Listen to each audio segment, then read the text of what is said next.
ચોરો સામે એસઓજીની મોટી કાર્યવાહી. પુણા ગામ ખાતે આવેલ A1 ડેરી ફૂડ્સ પર રેડ કરી પોલીસે 329 કિલો શંકાસ્પદ પનીર ઝડપી પાડ્યું.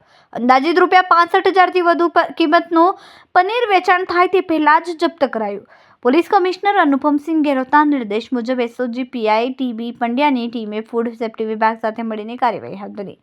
દુકાનના સંચાલક સત્યવીરસિંહ તારાસિંહ ઠાકરે લૂઝ પનીર કડોદરાથી લાવી પેકિંગ કરીને વધુ ભાવે વેચાણ કરતો હોવાનું ખુલ્યું.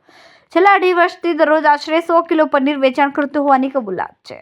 શંકાસ્પદ પનીરના સેમ્પલ લઈને લેબ તપાસ માટે મોકલાયા છે. રિપોર્ટ આવ્યા બાદ જ આગળની કડક કાર્યવાહી હાથ ધરાશે.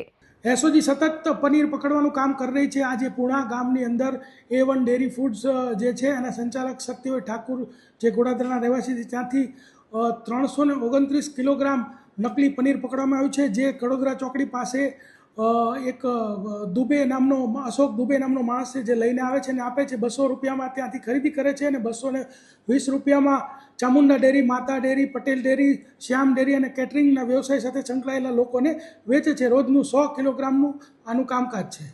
કેમેરામેન સુનિલ પાટીલ સાથે હર્ષદ ગામિત, સમય મીડિયા ન્યૂઝ, સુરત.